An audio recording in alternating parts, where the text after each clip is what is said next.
Halfway through the college football regular season, and this is how Jerry Palm projects the playoff. Got Georgia 1 taking on Clemson in one semi, Ohio State, Bama in the other semi. Of course, a lot of things are going to change this weekend because there's a bunch of undefeated teams playing each other. 3 games matching undefeated opponents. And looking at some of the other bowl projections from Jerry, Michigan involved in one of those games. They take on Penn State. Michigan is in the Rose Bowl. Penn State in the Orange Bowl projected.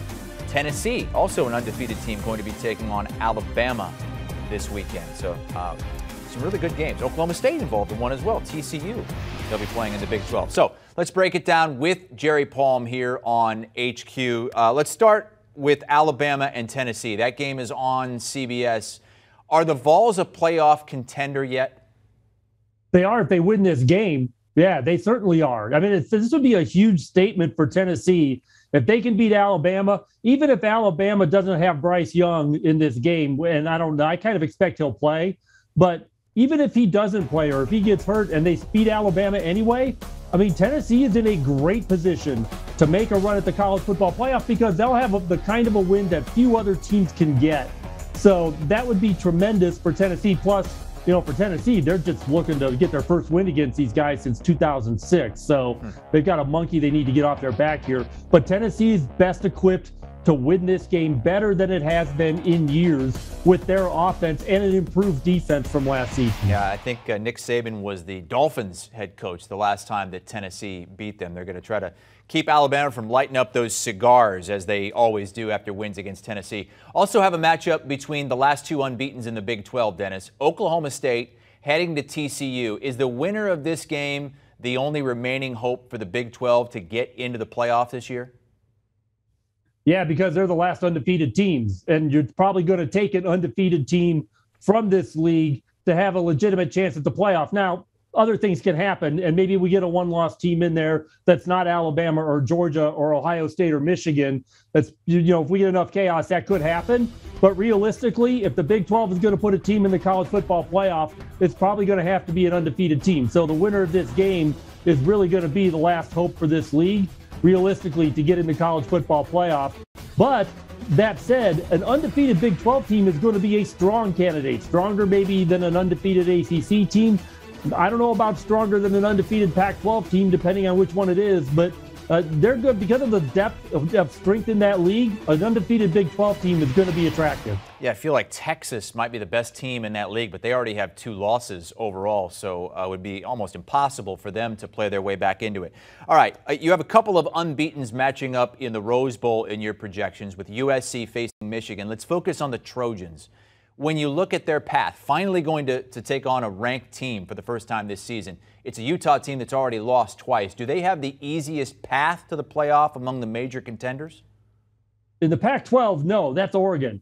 Because Oregon's schedule has UCLA at home, USC at home, and Washington at home. The 3 toughest teams, I'm sorry, they don't play USC. It's Utah, UCLA, and Washington at home, and they don't play USC. So all their toughest games are at Austin. So in terms of winning the regular season title, you have to consider Oregon the favorite because of their schedule. I think USC, though, is the most talented team, and by the end of this season is going to be in a position to at least play for the Pac-12 title, and then I think they would be favored and win that game. But they may take a loss along the way, and it might be this weekend at Utah.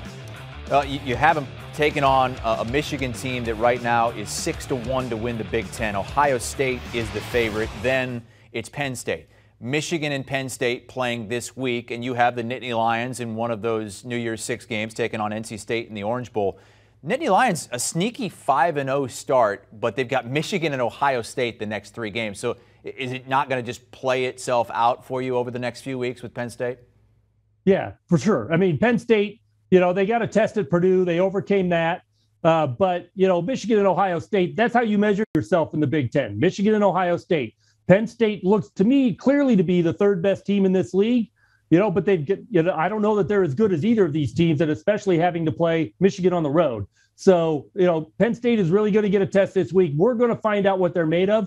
but a 10-2 Penn State team has got a pretty good chance to play in the New Year's Six. Let's talk Group of 5 auto bid, and it's a little bit cloudy right now. You've got Coastal Carolina getting it. They're not ranked in the AP poll right now. Cincinnati's the highest ranked. They have a loss, though.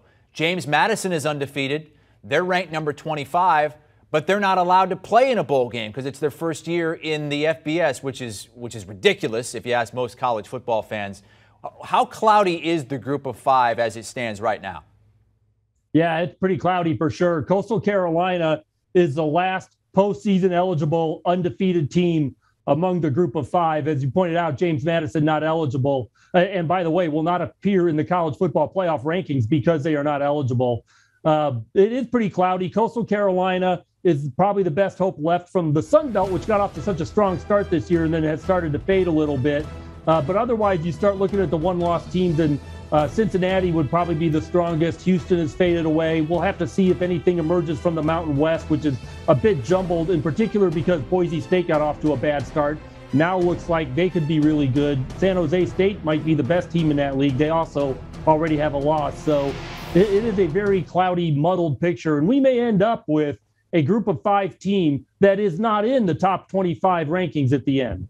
And they finished the season at James Madison, a team ranked 25th right now. So Coastal is going to have some tough challenges. They got Old Dominion, Marshall, App State coming up. They also have to go outside of the conference against Virginia toward the end of the year. Jerry Palm's full bowl projections, including the playoff, can be seen at cbssports.com. Here are some of the others. Texas, UCLA in the Alamo Bowl. That would be a sexy matchup for the Alamo Bowl. Texas with 2 losses, but they look really good with Quinn Ewers. UCLA is unbeaten right now, knocking on the door of playoff territory. Texas A&M, TCU, and Kansas just picked up their first loss of the season this week to TCU. Got them in the Guaranteed Rate Bowl against Wisconsin. Do you want a sports network that delivers everything that matters about the game? The highlights, the picks, the instant analysis, no yelling, no fake debates, no politics. Hit the subscribe button and never miss a moment.